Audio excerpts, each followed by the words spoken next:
اعوذ باللہ من الشیطان الرجیم بسم اللہ الرحمن الرحیم. آپ کچھ مسائل سن لیجیے پھر قرآن کے انشاء اللہ جا رہے ہیں. صرف حکا کو سن لیجیے. مزار حق جلد دوم صفحہ نمبر 333. جلد دوم صفحہ نمبر 333 نظر کے بیان میں لکھا ہے کہ نظر سوائے خدا کی اور کسی کی جائز نہیں. نہ نبی کی، نہ فرشتے کی، نہ ولی کی، نہ کسی اور کی. یعنی منت مانیے تو اللہ کی مانے کہ اللہ میرا کام ہو جائے گا تو اتنے روزے رکھوں گا، یا اتنے نفل نماز پڑھوں گا، یا اتنے تصویریں پڑھوں گا، یا اتنے درود شریف کی تصویریں پڑھوں گا، یا اتنی خیرات کروں گا. اور کسی کی منت ماننا جائز نہیں. سمجھے آپ؟ اور اگر کسی کی مانی ہے تو ادا نہ کرے. نظر کے بیان میں شامی کے بحرہ کے حوالے سے لکھا ہے کہ نظر سوائے خدا کے کسی کی جائز نہیں. اور نظر مانتا ہے وہ 3 طرح سے حرام ہے. 3 طرح سے حرام ہے. ان 3 طرح کی 3 ترکیب یہ بتائی کہ نظر اللہ ہی کے لیے ہے، مخلوق کے لیے نہیں. ایک تو اس کے حرام کی دلیل ہے. اور دوسری یہ ہے کہ جو نظر مانتا ہے ان کے دل میں یہ ہے کہ یہ جس کی منت مانی ہے وہ اس پہ قادر نہیں کہ اس کا کام کر دے، اس لیے وہ حرام ہے. تیسری بات یہ ہے کہ جو جس کی نظر مانتا ہے اس کا یہ عقیدہ ہے کہ یہ بھی کچھ کر سکتا ہے، اور یہ عقیدہ کفر ہے. کچھ نہیں کر سکتا، میت کسی چیز پہ قادر نہیں. تو 3 طرح سے منت حرام ہے.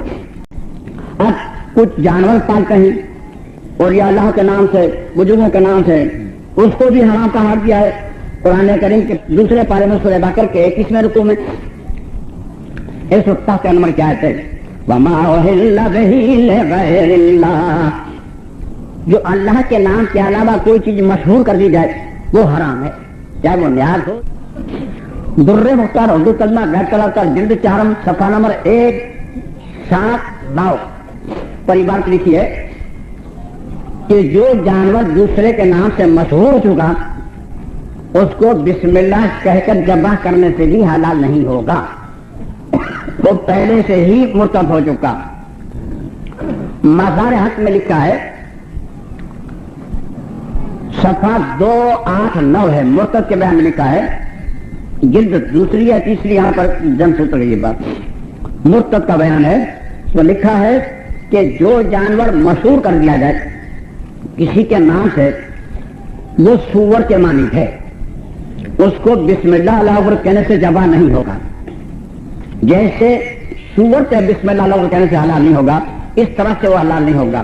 اور ذبح کرنے والا مرتد ہو جائے گا اور کھانا اس کا حرام ہے. کھانا اس کا حرام ہے.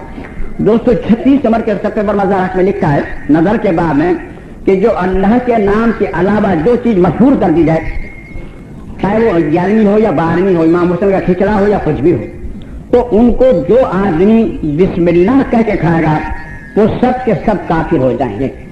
جتنے آدمی بسم اللہ بول کے کھائیں گے وہ سب کے سب کافر ہو جائیں گے.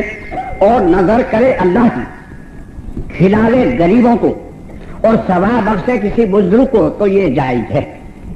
ثواب کسی بزرگ کو بخشے تو یہ جائز ہے. اللہ کے سوا دوسرے کی اگر کیے تو وہ حرام ہے، کیونکہ حرام پہ بسم اللہ پڑھا ہے، اس لیے اس کو کفر کا فتویٰ ہے.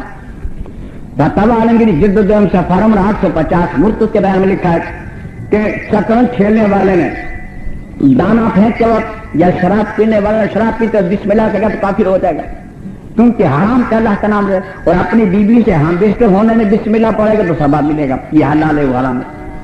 اب یہاں ایک شبہ ہوتا ہے کہ بھائی قربانی کے جو جانور ہوتے ہیں وہ بھی تو نابجد ہوتے ہیں، پھر وہ کیسے حلال ہے؟ وہ کیسے حلال ہے؟ تو پھر یہ بزرگوں کے جانور جو ہے نام سے وہ کیوں حلال نہیں؟ یہ بات سن لیجیے، جن کو شریعت نے حلال قرار دیا وہ حلال ہے، جس کو شریعت نے حرام کر دیا اس کو حرام ہے. اس میں دلیل بیکار ہے.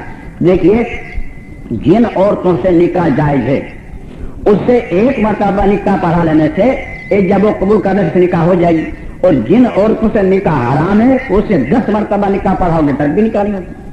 عورتیں سب عورتیں ہیں، سمجھا؟ نہیں ہوگی. وہ حرام اس لیے قربانی کا جانور جو صدقہ ہے خیرات ہے، اور وہ جانور جو ہے تقرب کے لیے قربان کیا جاتا ہے کہ میں جانور قربان کروں گا تو بزرگ کی طرف سے میرے کو بہت کچھ انعام ملے گا، مجھے اللہ کو قریب کر دیں گے. جن کی آیت کل آنے والی ہے، سمجھا؟